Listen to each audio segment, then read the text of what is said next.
Okay. All right. Welcome everyone. My name is Anna Bush. I'm the Stormwater TMDL liaison. Oh, I'm going to turn off the transcript. We also have some of the MS4 staff on the call today, and I'd like to thank everyone for joining us.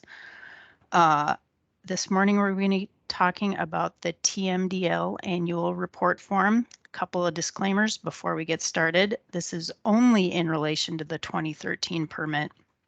This is the final TMDL annual report covered by that permit, and it's due June 30th of 2022.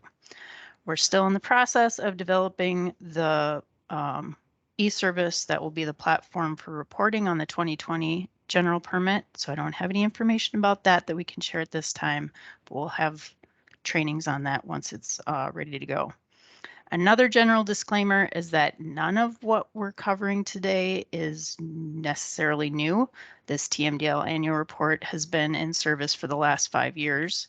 But when I was reviewing last year's submissions, there seemed to be a fair amount of confusion about how things should be reported. So I thought it might be helpful for everyone if we had a refresher. So if this is not what you thought it was going to be, you can jump off the call now. You won't hurt my feelings. It's fine. But otherwise, let's get into it here. All right. So I'll give a high-level overview of what we're asking for on the form, briefly talk about each of the tabs on the TMDL annual report form, and then demonstrate how to fill it out. We'll head over to the stormwater manual so I can point out some important resources and then wrap up with your questions. But please stop me at any time if you do have questions about what I'm demonstrating or if you're getting confused. And then if you have specific questions about your report and you want to ask them at the end, that'd be great. And it's probably the same question that lots of other people have, so don't be shy. Is there any questions right now before we get started? Okay, turn on my chat so I can see anything. All right, moving on. Okay, so a little trip down memory lane. In the last permit cycle, it was up to you to check to see if your municipality had any applicable waste load allocations in completed total maximum daily loads by the time the permit was issued. And again, a TMDL or a total maximum daily load is a sort of a recipe to get a polluted water body back to a non-polluted state.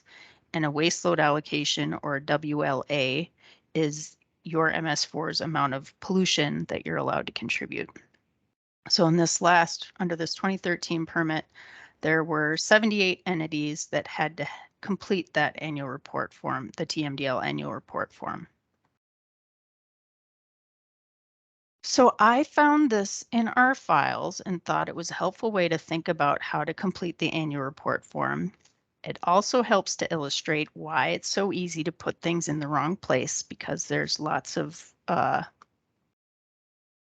ways to go wrong on here.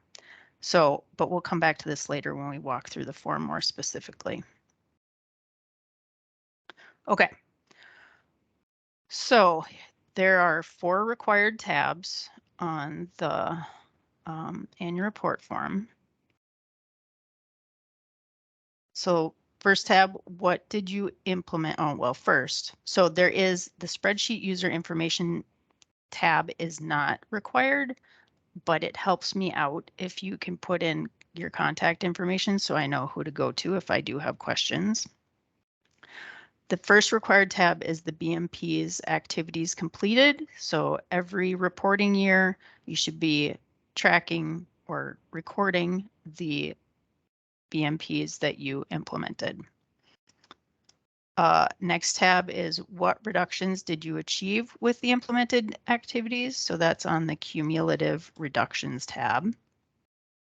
And every year, things go, your implemented activities go either in category 1 or category 2. And we'll talk about that some more.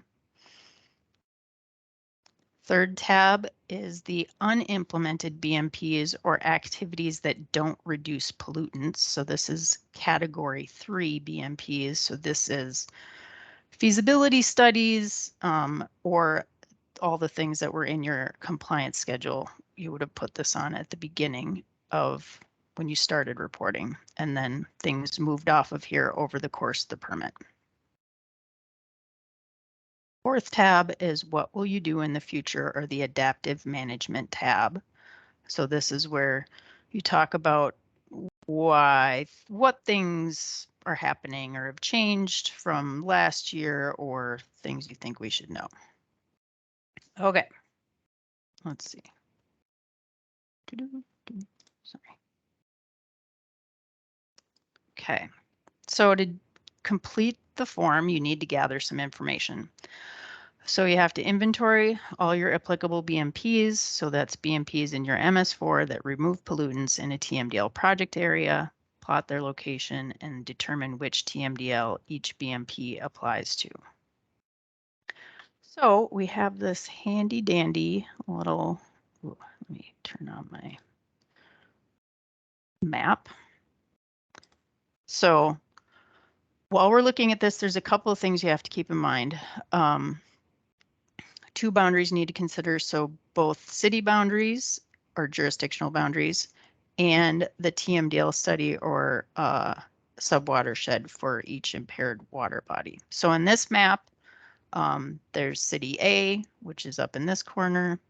City B is in this corner, and then city C is down here. And then there's also an MS4 college right here within city A. So so the tricky part, or one of the things that makes things more difficult, is that the TMDL study areas don't follow jurisdictional boundaries. So if you're looking at Lake 2 right here, you have a big portion of it. Oh, why isn't this working? There we go. Big portion of it is in City C. So this part is in City C's jurisdiction. Let me change over.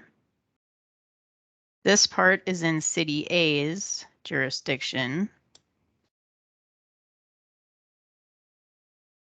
Oops. And then this one is in City B.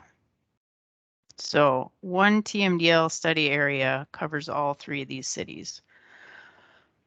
So that's why it's important to also to know those boundaries, and then also to know where your BMPs are located. Okay, so if we have that, let's pull up, go back to our annual report, go to our BMPs activities completed. So our constructed basin, CB2, is right there. So what we want to figure out which TMDL that applies to, because on your form you've got your list of things, and then if you scroll over, you've got the list of all the applicable TMDLs that your municipality is supposed to be reporting on. So for CB2, we can see we're going to talk about City C. That's in Lake 2's study area here. So we would mark an X for Lake 2 for CB2. For FIL2, let's find that one. That's over here, which would be within Lake 3's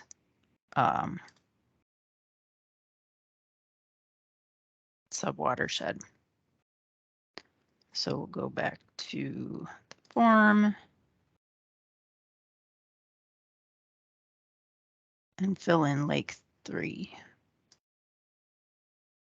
Let's see, we don't need to do all of these. Well, we'll do in INF2 is presuming within Lake 3 also, and then it is upstream of Stream 1, so we will count it for both of those. And Stream 1 is impaired for both TSS and E. coli, so we'll mark both of those. And which one? Lake 3. Okay, so that gets, and then we also have these sort of, ordinances, establishing an ordinance, you would mark those, since that's presumably jurisdiction wide, you would mark that for all of your TMDLs.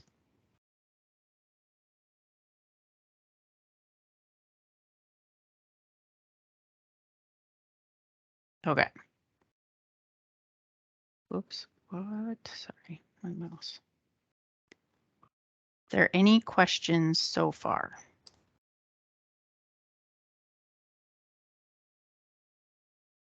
Clear as mud.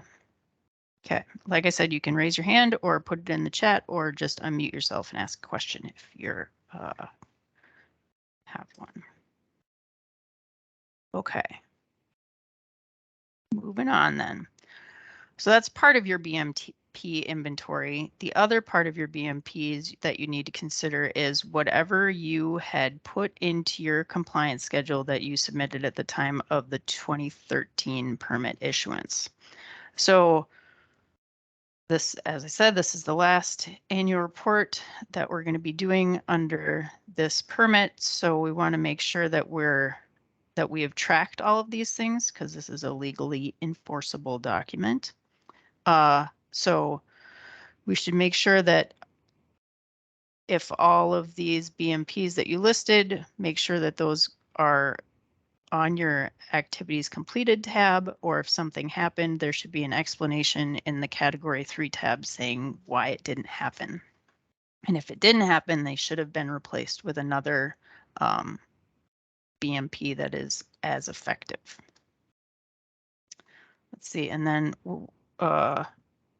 when activities that can reduce, so initially you would have listed everything in your category 3. When those are done, then you pull them off and put them in your activities completed tab. All right, so this is the part where it's easy to get confused.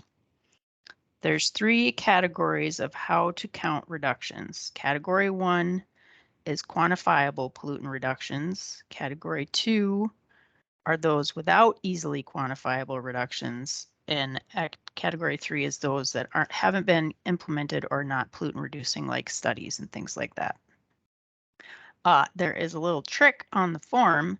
You have probably noticed over time that if it's a category 1, meaning it's should be a quantifiable pollutant reduction, when you put it on your form, so let's add in a year here.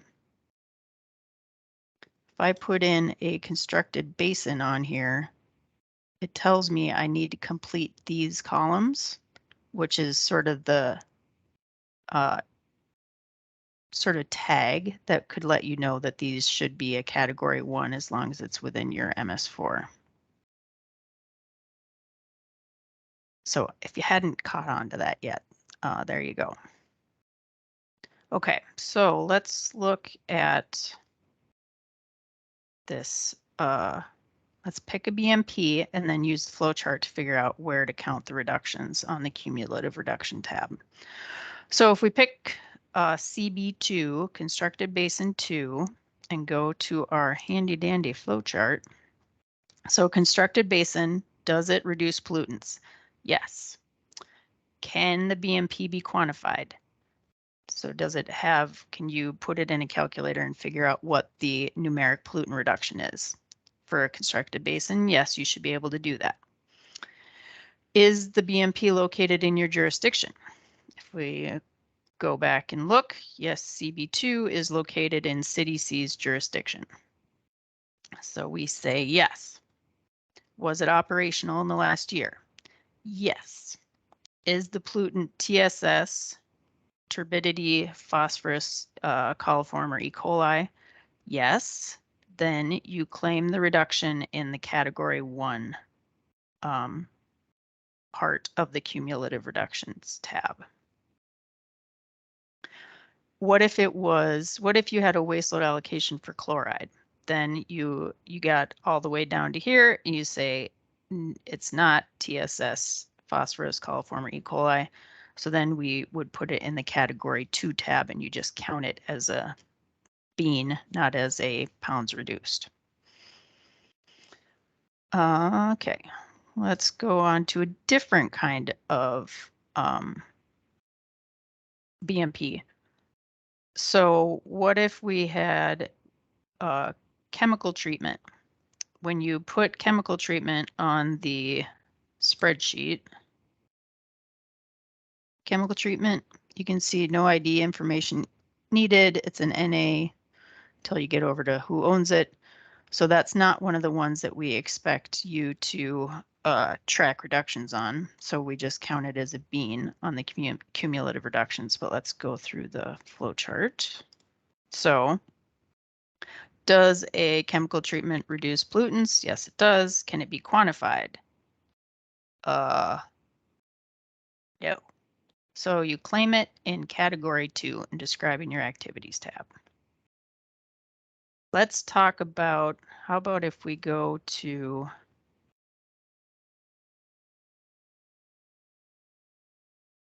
this infiltrator one. So it's outside of CDC's jurisdiction, but maybe they helped pay for it. So if we go through the spreadsheet, so yes, it can be quantified. Is it located in your jurisdiction? No. Were you involved in implementing it? Yes. Then they would just count it as a bean on category 2. So when I talk about counting beans, I mean, so up here you can see in category 1, it's pounds reduced. So they've used, I think in this example, they used the simple estimator to calculate these pounds reduced for each of the different TMDLs or lake sheds, and they put it there. If it's just a practice that you can't count reductions for, then you just count the number of them. So if we look specifically at Lake 1, let me get my other spreadsheet that I filled out all the way. So if we look at, this is the same one with everything filled in. So Lake 1 doesn't have, so these are your section of category 1. Lake 1 doesn't have any category 1 practices. It only has category 2, and there are 1, 2, 3, 4 of them. So in your cumulative reductions, Lake 1, why is there? Oh, this is for 2014, sorry. 2014, there were 3 of them. 2015, they eliminated an illicit discharge connection and added another one. But so in 2014, there were 3. 2015, they added one more category 2 practice. So that's how that goes. These are supposed to be cumulative. So over time, these numbers should be getting bigger. Okay. All right, I'll stop. Any questions so far? Anna, could you touch on street sweeping, because what should we do if we did kind of quantify that using an estimator or something like that? So whatever you have been doing, you can keep doing. So if because I know things have changed over time, and so if you had a practice that you were able to quantify, you can go ahead and keep quantifying it. And so it could go in category 1. Does that does that answer your question? Yeah, I think this is the first year we're reporting that, but it sounds like we can quantify that then. If it's the first year, yeah. So the way, when they set up this report, most of the guidance says pick a calculator or whatever you're doing and keep doing it the whole way through. So if you've been doing street sweeping and not calculating it, I would maybe just leave it in category 2 for this last one, and then you can switch over in the next. Okay. Under the next. I'll double check with our partners on when that started. And go with that route. Thanks. Sounds good. Yep. Any other questions before we move on?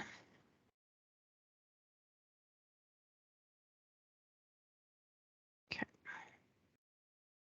All right. Okay. And then this is the same information talking about explaining what should go in category 1. I put this in here because I'm planning to post the slides, and that has the link to the specific section on the wiki that explains this. Same for category 2. And for category 3. The nice thing for, if you're wondering, well, where is my compliance schedule that I filled out in 2014 or whenever it was? If you go to, oh, I'm not going to be able to click it. Pull it up. If you go to this guidance page, the guidance for completing the TMDL annual report form, or the TMDL reporting form, and you put file and your MS4's name up here and hit search, it'll come up with your SWIP document. So in case anyone has lost their SWIP over the permit term, that's a quick way to find it. I didn't know you could do that until today, so congratulations. Okay. All right. Okay, we have lots of resources. And the place that I would recommend that everyone starts is on the TMDL page of the wiki. So I have it bookmarked on mine. And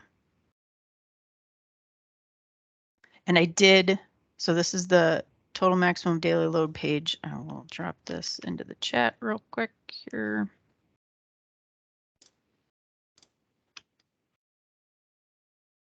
This is just a good jumping off point for lots of resources that are helpful. I moved up the TMDL stuff right to the top, but the next link is the current GIS shapefiles that we have located. Hey, Anna. Yo. I was wondering if it might be helpful. Could you just start with a clean web page? You just fired up a browser and you want to go there. How would you recommend well somebody going there for the very first time? Yep. Okay. Clean browser. Let's Google stormwater manual TMDL. I think we are usually one of the first. There you go. The third one down. Let's see which this one is. Oh, this is the forms and guidance. I don't want that one. You want this one, the total maximum daily loads page.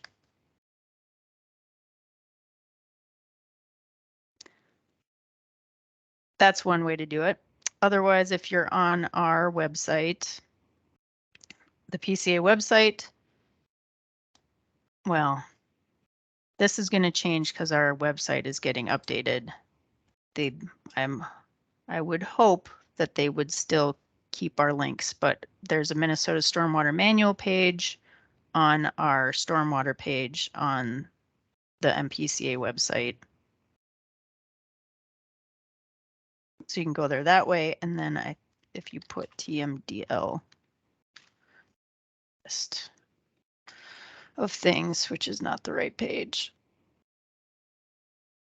I think is it called total maximum daily load? Let me try that one. That's the problem with looking in the wiki. There we go. Total maximum daily loads. It's the thing I've heard from lots of people is it's easier to search for things on the manual from Google than from within the manual itself. So pro tip. All right, thank you. That's helpful. Okay. So we're on the total maximum daily loads landing page. If you click on this forms guidance and resources for completing the TMDL annual report form, there's several links on here. So this is where you actually can access your 2021 form, which everyone should, because they had to be updated because they were only they're only fields through 2020. So everyone needs to download their 2021 form. Again, I have the link to the GIS files we have right now. And then you have a few options for guidance. So this is the big one. And then there's a couple of quick guides. Things I want to point out on the manual for everybody is that there's this handy dandy page content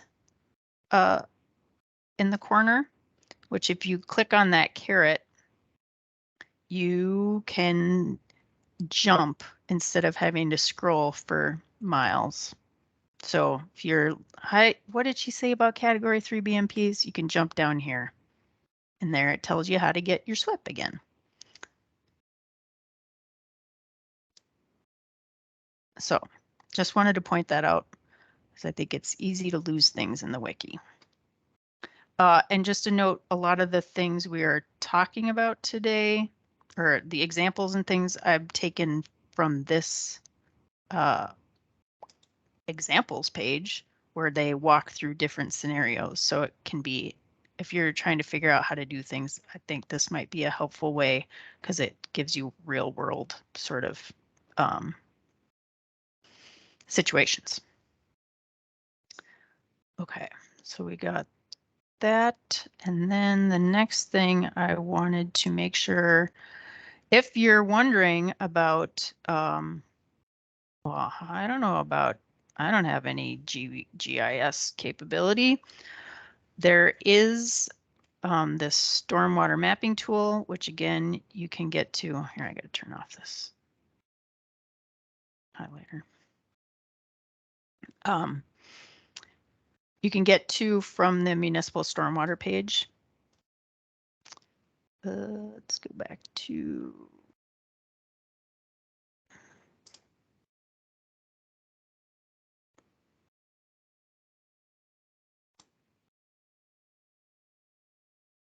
all right, so if you're on, you click on the municipal stormwater right now. And like I said, our website is changing, so this might change, well, this most likely will change, but it's this MS4 mapping tool.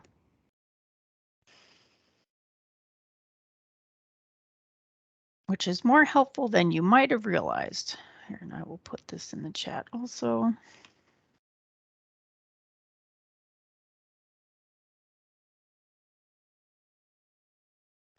So if you zoom in, I'm going to pick on Plymouth because that's where I grew up. Okay.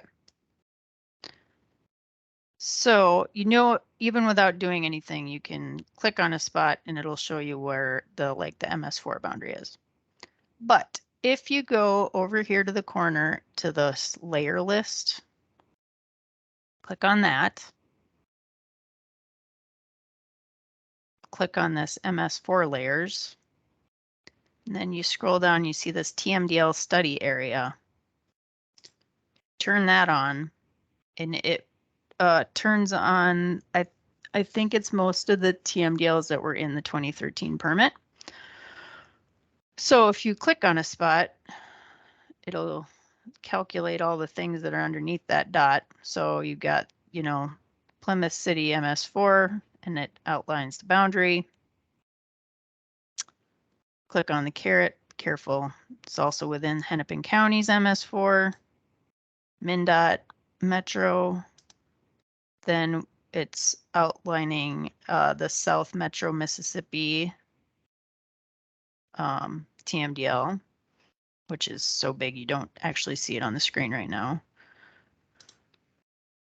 Chloride, same one, same thing. And then Upper Mississippi River bacteria, here you can see that's the study area boundary. And the one I was looking for is Medicine Lake. So you can see this is the Medicine Lake TMDL boundary area.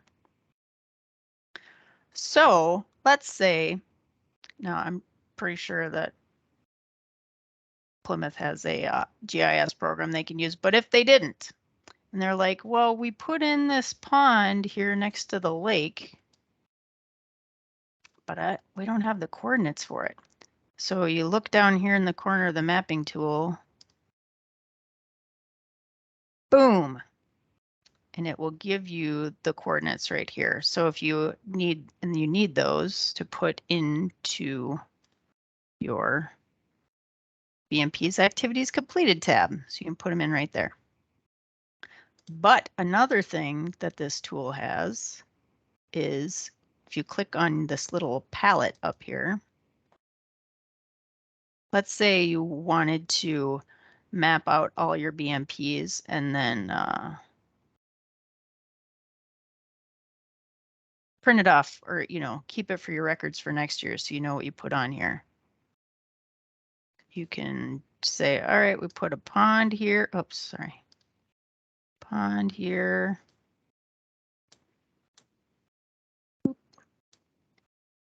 Sorry, gotta double click stop. You can show the area measurement. Could show you how, oh, I should turn that on ahead of time. Let me draw another one. Shows you how big your pond is. You can also, then you can put your little thing on here, show.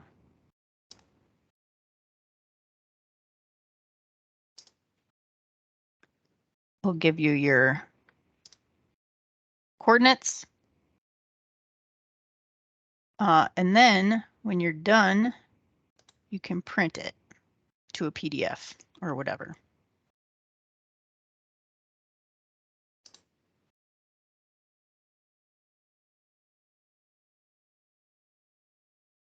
It's thinking real hard.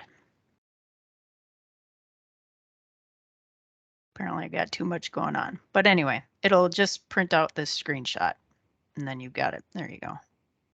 So I click on that. There it is. So whatever you have it zoomed into is what it'll capture. All right. Okay, so I just want to let everyone know about that. And then finally, like I said, you can get to your annual report form from the wiki, and it's in a share-based folder. And just a reminder, we're not asking for information on the TMDLs that you had to determine if you're meeting waste load allocations or not in the 2020 application. This is all based on the 2013 permit still. Okay, I think that's all I have. And if you have more specific, there is a video on the guidance page, a tutorial video that walks through how to fill everything out, because I sort of breezed through it because I figure most people have been doing it for the last few years. Okay, that's all I have for the PowerPoint. So now I will open it up for questions. So what do you got?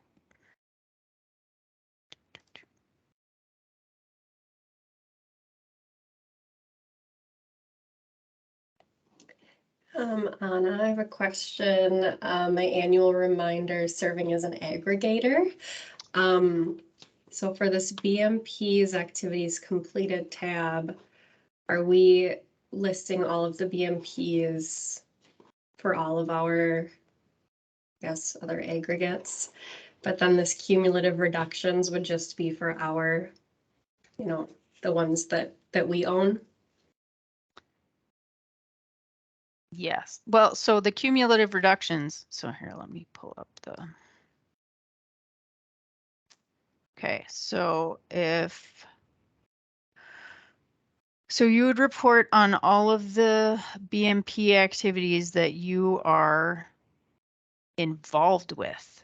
So because you have this ability to say whether you own it or not. So for the ones that you own, then you would count the category 1 reductions. And if other people, or if it's in other jurisdictions, then they would count it in category 1 and you would count it in category 2. So we know that some BMPs are going to be counted twice, Sure. but they should only be counted for a category 1 in one location. They can be counted as category 2 for multiple people if there are multiple partners. Okay. That makes sense. Okay.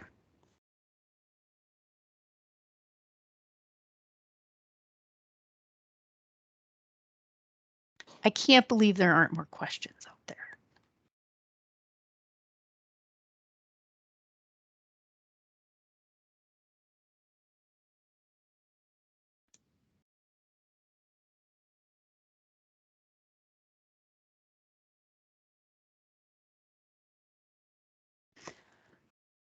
Okie dokie. Anything else? This is Mike Sorensen from Robbinsdale. Where did you say you were going to be posting the video of this meeting? I will be putting the video on the other. Will this go on our manual events page, Anna? I will put it on the MS4 webinars and videos page. Great, thank you. Mm-hmm.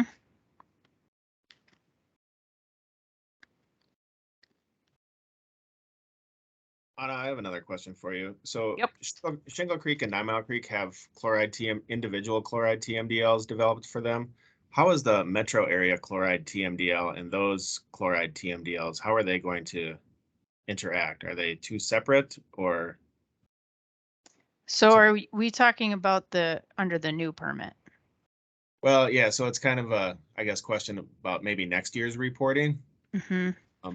And how those two TMDLs for the same pollutant are going to interact with each other. So we are still in the process of developing the report for the new permit. For chloride TMDLs, I cannot remember off the top of my head how, since they're all performance related. Oh, I think oh, right. Okay.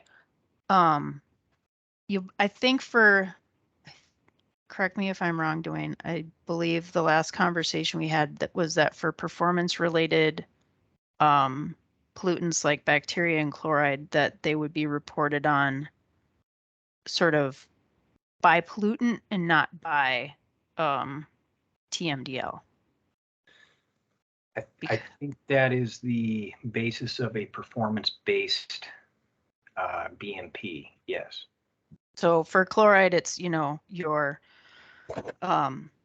what the amount of de-icer you used in your annual assessment, whether you've done it or not. And then for bacteria, it's whether you've done your inventory and what practices you put in place jurisdiction wide. We're not going to split it out by TMDL areas. At least that's the draft. Pardon? Yeah, I think we have a little work to do probably on Yes. sorting that out and getting some adequate guidance out to folks for the 2023 annual report for calendar year 2022. Right. We're still in kind of development mode, so that may have sounded unsure, and I think it is. We're not quite there yet. Okay, fair enough. I appreciate it. I was just kind of curious as to how they were going to together.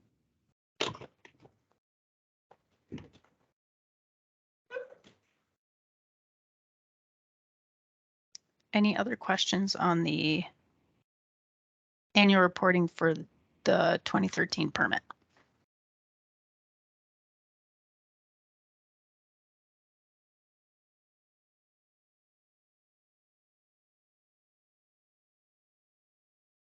Okie dokie. Well, I guess it's important to note, Anna, that, I mean, we are here. Yes. And as you embark on completing your annual report for, by June 30th, if you have questions, we are more than happy to walk you through and help you out. Yep, absolutely. That's what I'm here for. Oh, and the other thing I was going to say is throughout the annual report, there are hyperlinks directly to the guidance. So if you click on any of those blue links in the form, it'll take you to the wiki and to the applicable part of the wiki. That's pretty handy. And they're on every single tab all over the place. So there you go. I forgot about that shortcut too. All right. Well, thanks everyone for joining us this morning. Once I get this processed, I'll put it up and I'll put up the PowerPoint on that webinars and videos page on the wiki. And reach out to me if you have any questions.